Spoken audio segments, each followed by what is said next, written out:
हर हर महादेव सबको। जैसे ही हम आगे निकले तो चारों तरफ से भाई इस जाम ने हमें घेर लिया, क्योंकि गलियां तंग हैं और लोग गाड़ियां घुसा देते हैं गलियों में, क्योंकि रास्तों का उनको पता नहीं होता, इसलिए ये ऐसे जाम की स्थिति पैदा हो जाती है। तो सभी से मैं हाथ जोड़ कर रिक्वेस्ट कर रहा हूँ, अगर कोई भाई आ रहा है दर्शन के लिए वाराणसी तो प्लीज़ बाहर पार्किंग में गाड़ियाँ लगाए।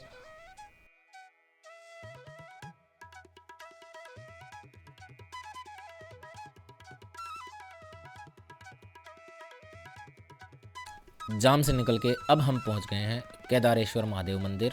और मंदिर के अंदर फोटोग्राफी अलाउड नहीं है, गर्भगृह की फोटोग्राफी बैन है, इसलिए आपको गर्भगृह के दर्शन नहीं करवा पाएंगे, लेकिन आपको दर्शन करवाएंगे धन्वंतरी कुएं के। और पौराणिक कथाओं के अनुसार ऐसा माना जाता है कि यहाँ पे स्वयं धन्वंतरी भगवान ने तपस्या की थी, और कई साल तपस्या करने के बाद जब वो देवलोक जाने के लिए तैयार हुए तो सारी औषधियाँ उन्होंने इसी कुएं में डाल दी थी।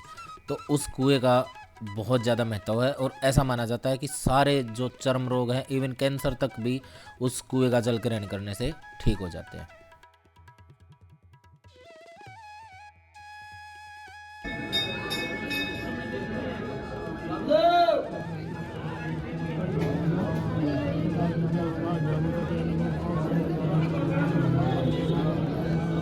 महादेव के दर्शन के बाद अब चलते हैं धन्वंतरी कुएं के दर्शन करने, और वहाँ का जल भी करते हैं ग्रहण। और ऐसा कहा गया है कि दूर दूर से लोग आते हैं इस जल को ग्रहण करने के लिए, और आप चाहो तो ये जल घर पे भी लेके जा सकते हैं।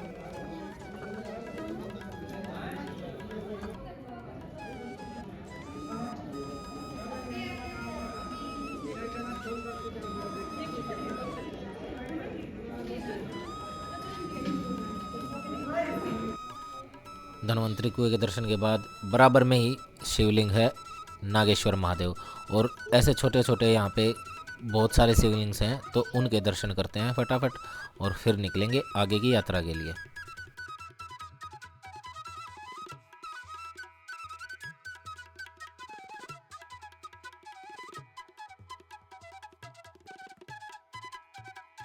मंदिर दर्शन करने के बाद अब भूख लगने लगी थी हम सबको, क्योंकि धूप भी तेज़ होती जा रही थी और घूमते घूमते पेट भी खाली होता जा रहा था।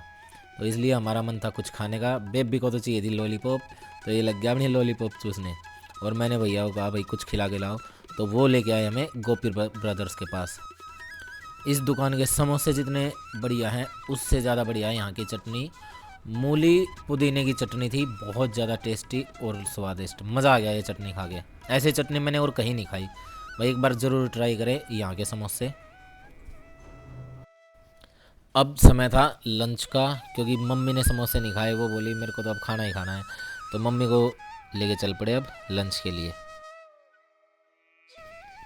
द कॉफ़ी हाउस एक बार मस्ट ट्राई करें, यहाँ का लंच बहुत ही स्वादिष्ट और टेस्टी।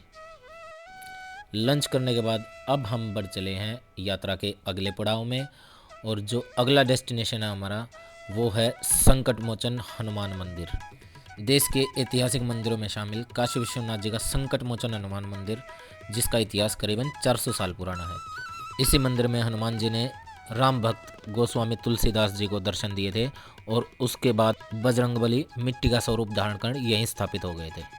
और मान्यता है कि तुलसीदास जी ने यहीं इसी जगह पे रामचरितमानस और हनुमान चालीसा की रचना की थी। तो हम पहुंच गए हैं संकट मोचन हनुमान मंदिर। अंदर वीडियोग्राफी फोटोग्राफी अलाउड नहीं है, बाहर ही आपके फ़ोन वगैरह जमा करा लिए जाते हैं। कोई भी ऐसा गैजेट, इलेक्ट्रॉनिक गैजेट अंदर ले जाना वर्जित है, इसलिए सब फ़ोन वगैरह हम करवाते हैं जमा, और चलते हैं अंदर दर्शन के लिए। दर्शन करके हम आ गए बाहर, करीबन आधा घंटा लग गया हमें दर्शन करने, लेकिन ऐसी अनुभूति हो रही थी जैसे हनुमान जी हमारे साथ साथ चल रहे हैं। बहुत ज़्यादा सुकून और पॉजिटिव एनर्जी के साथ दर्शन हुए, बहुत ज़्यादा अच्छा लगा।